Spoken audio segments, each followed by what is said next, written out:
7. Let's get a look at the big 7 stories right now. Topping the list, it's cold and it's getting colder. And now the sun is set across East Tennessee, and before it did, you can see flags whipping in this view from our Sky 6 camera network in Crossville. Again, you can see pretty breezy today. Up in the Smokies, park rangers seeing trails covered with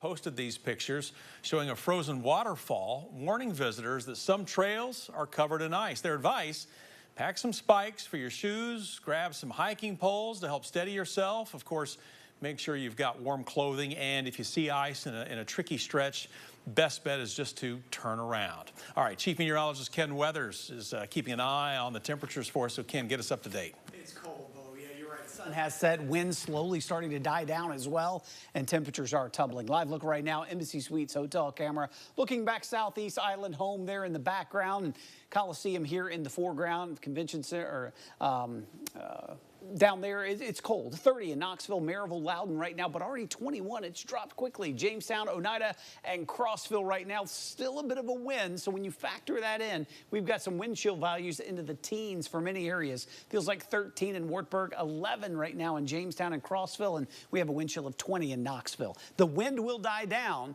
That's going to allow temperatures to drop very quickly. We're talking teens for most areas first thing in the morning. 10 in Barberville, 16 for Dandridge, 17 by daybreak in Maryville, Oak Ridge, and 18 first thing tomorrow morning in the Knoxville area. And we're going to struggle to recover tomorrow afternoon, even with some sunshine.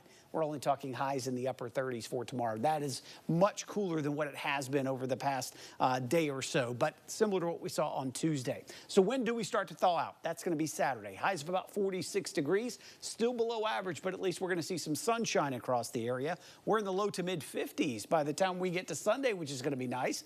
But the biggest change is clouds are going to start to thicken up as we go through the day. They get those thin clouds first, kind of filtering out the sunshine, then getting lower and lower and thicker. And that will lead to a change as we start out the new work week. I'll tell you what that is coming up in a minute, Bo. All right, we'll check back with you, Ken. Thank you. Right now, only Hawkins County schools and Rogersville City schools are operating on a 2-hour delay for tomorrow because of the cold temperatures in the forecast. We will let you know if any other school systems get added to this list here on Channel 6. And, of course, you can also find our full list of closings and delays online at WATE.com. Well, with cold temperatures lingering in our area, now is always a good time to download our 6 on Your Side weather app. It's easy to do. It lets you monitor weather conditions wherever you are, even if you're away from your TV or if the power goes out in your neighborhood.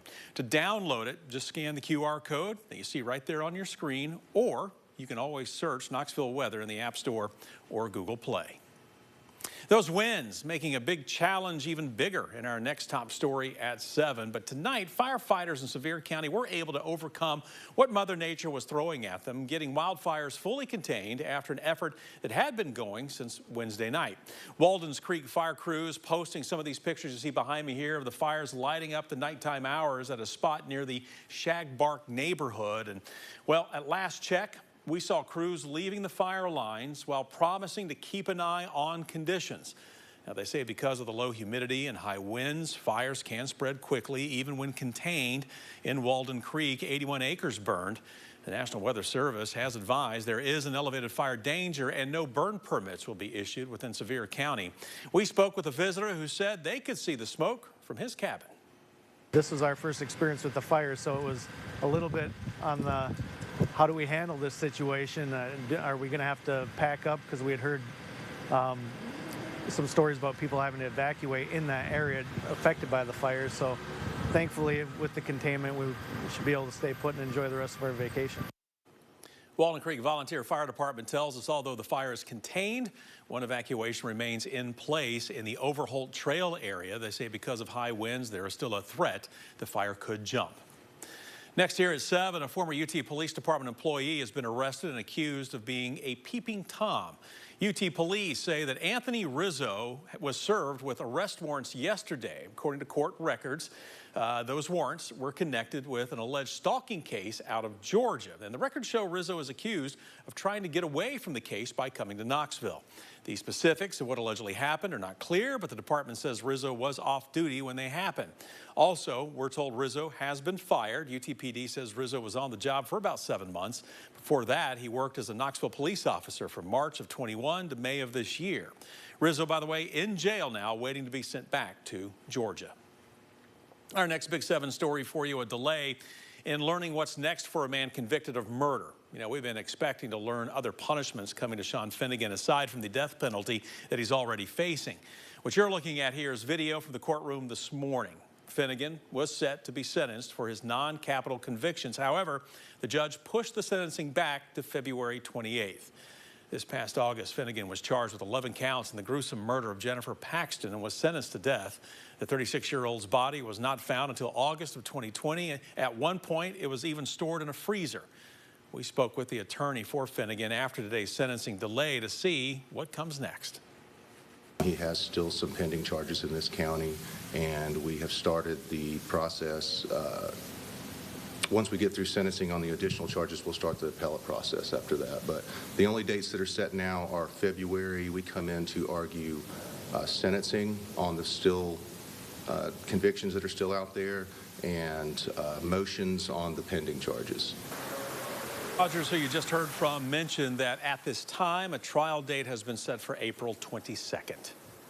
Knox County school leaders working to comply with a big state mandate. 48 books are being removed from Knox County schools in efforts to align with Tennessee's Age-Appropriate Materials Act. Now, books that were taken out of libraries contain material deemed inappropriate and considered illegal to have in a school library. Some of the books on the current KCS banned list include Wicked, 13 Reasons Why, and Perks of Being a Wallflower. Keith Wilson, the Assistant Superintendent of Academics for KCS, tells us they are going to continue to work to monitor titles and content in schools. We can't pick a date and say by this time everything that could be called into question will be removed from every library, but we can establish a process that gives us a lens to look through and to over time reach a place where we're continuing to address anything that could be problematic and in that.